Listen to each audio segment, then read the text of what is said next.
This is what St. Pete looks like. This is what unity looks like. And this is what progress looks like. In this campaign, for 3 years, in Zoom meetings and neighborhood forums, in youth summits and houses of worship, in places of business, and yes, even in 1,000 Uber and Lyft rides with a 4.97 rating, I've asked a question: what does progress look like? And the answer from the community is clear. Across the spectrum of age, race, gender, orientation, faith, or neighborhood, the response from the people of St. Petersburg is consistent with our vision of inclusive progress for all and our guiding principles. Tonight's election victory confirms the desire of the people of St. Petersburg for leadership that will move us forward and not backward. That is the very definition of progress, assuring that today is better than yesterday and tomorrow is better than today. And that's what the people have clearly stated that they want in this election. When we ask the people what progress looks like, from students last week at Camel Park Elementary to seniors at Westminster Senior Living and every venue in between, the answers are consistent. The people said that progress means affordability for the people who call St. Petersburg home. Affordable rent and home ownership, affordable water bills, transportation options, and affordable taxes. The people said that progress means safe and healthy neighborhoods, where every child sees opportunity and hope, and health, education, and nutrition disparities are addressed as priorities. The people said that progress means smart growth that protects our environment, invests in our infrastructure, and maintains St. Pete's character. And the people agreed with my firmly held belief that facts matter. As our founding father, John Adams, said, facts are stubborn things. And we will approach every issue informed by facts, data, science, and importantly, our history. History is important because we must fully understand where we are coming from as a community to determine where we want to go and to perfect our path forward. And importantly, all of our work should be built upon a strong foundation of equity, inclusion, diversity, and community benefit. That is how we build inclusive progress for St. Petersburg. I want to thank the residents of St. Petersburg for your belief that we live in a great city, but we can be greater.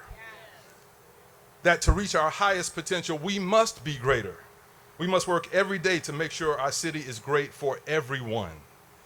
From those students to the seniors, to the entrepreneur in the Grand Central District, to the Bray Boys next door at Chief Creole's, and the emerging artists in the Warehouse Arts District, the businesses in downtown and the Gateway area, and every neighborhood, business, and community in our great city.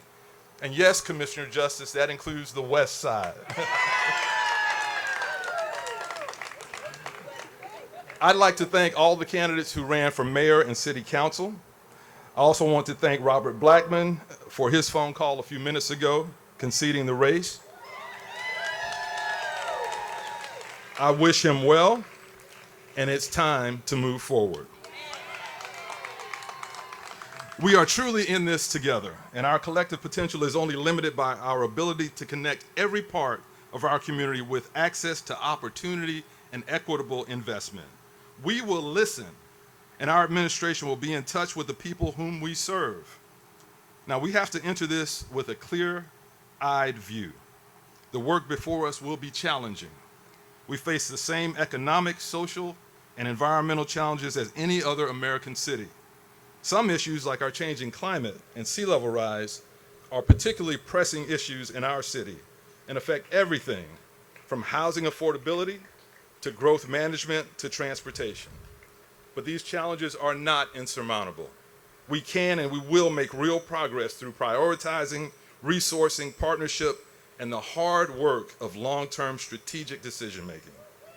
We cannot kick these decisions down the road. On climate change, on public safety, on justice reform, on infrastructure, on poverty and equity.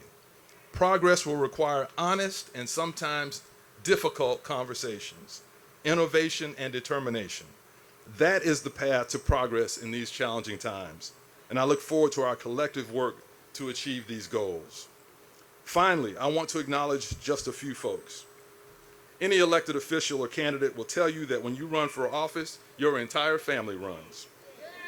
It's not Sunday, but you can say amen to that, Pastor Williams, Pastor Pritchett, Pastor Watson. My family has always supported me, even when our faith was tested. So I want to thank my wife, Donna, my daughters, Kiana and Kenya, my sister, Katrina, my nephew, Trey, my nieces, Keena and Andresa, my best friend growing up, Dr. Dwayne Brown, and the hundreds of folks in the Welch, Davis, Brown, McKenzie, and Boykins family for always being there.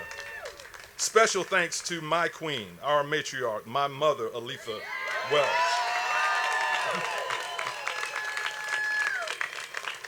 She is the beauty and the political brains of our family. And to this day, her political instincts and advice is providential. I love you, Ma. My father was a role model for me. He showed me every day what fatherhood, humility, and public service is all about. 30 years ago, he ran for mayor of St. Pete. This is his button from 1991. He faced death threats. It makes the petty attacks launched on me during this campaign pale in comparison.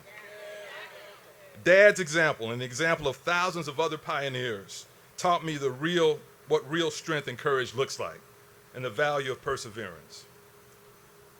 As I close, I want to thank you all for your support. I want to thank a tremendous young leader in Kimbrielle Finch. Where is Kimbrielle?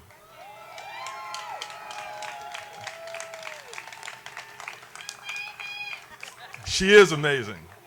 Kimbrielle's the granddaughter of former St. Pete police officer Freddie Crawford of the Courageous 12. And Kim, you are taking up his mantle of community leadership. Thank you. I would not be standing here today as mayor-elect of St. Petersburg but for the grace of God.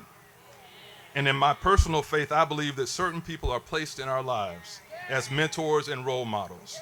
I personally learned from outstanding mentors since I was a boy. Leaders like Verl Davis, Perkins Shelton, Lonnie Donaldson, Adele Von Jameson, Ernest Filya, who talked about the process, Winnie Foster, to name a few. And then there are many giants still with us, pioneers like Leon Jackson. Is Mr. Jackson here? Where is Mr. Jackson? Mr. Leon Jackson of the Courageous 12. Gwen Reese, keeper of our history and culture. And my Omega Psi Phi brother, Watson Haynes, an iconic leader who continues to lead and inspire. And my mentor, Commissioner Bob Stewart. I don't know if Commissioner Stewart made it. Hey, Bob, Mr. Baseball. And Bob served not only with me on the county commission, but with my father on the St. Pete City Council, and he's been a mentor to me. Thank you all for your example of leadership, and there are many who I don't have time to name tonight. I want to thank Mayor Rick Kreisman for his leadership of our city. He is a great leader, although he's a Florida Gator. Nobody's perfect. And he is in Scotland right now leading on environmental issues. To all of my endorsers, the elected officials who are here, our community faith and business leaders, supporters, volunteers, prayer warriors, friends and voters, thank you for your support and your hard work. And I will need your continued support and collaboration as we get to work. This is the start, not the end of our journey. One day at a time. Finally, to my team, Team Welch, you are the best. You mapped out a plan to reach the voters, and we stayed focused on our positive message of inclusive progress. We knocked doors, we called, we texted. Yes, Reggie, I raised money. We did our homework. We reached the voters through mail, TV, social media, and radio. I'm proud that my team endorsers and supporters reflect our entire community. Black and white, straight, LGBTQ, Latinx, from different parties, neighborhoods, faith experiences, and ages. This is who we are. I'm proud of our partnership and our unifying goal of progress, equity, and equality for all. This election has made history in St. Petersburg.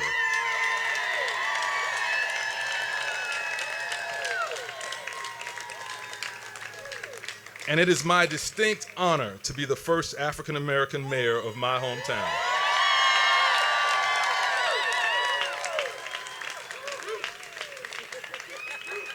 But let me be clear in stating that making history in and of itself has never been the priority of this campaign, nor will it be the focus of my administration. One of my guiding principles of governance, still available on kenwelch.com if you want to see it, is community impact.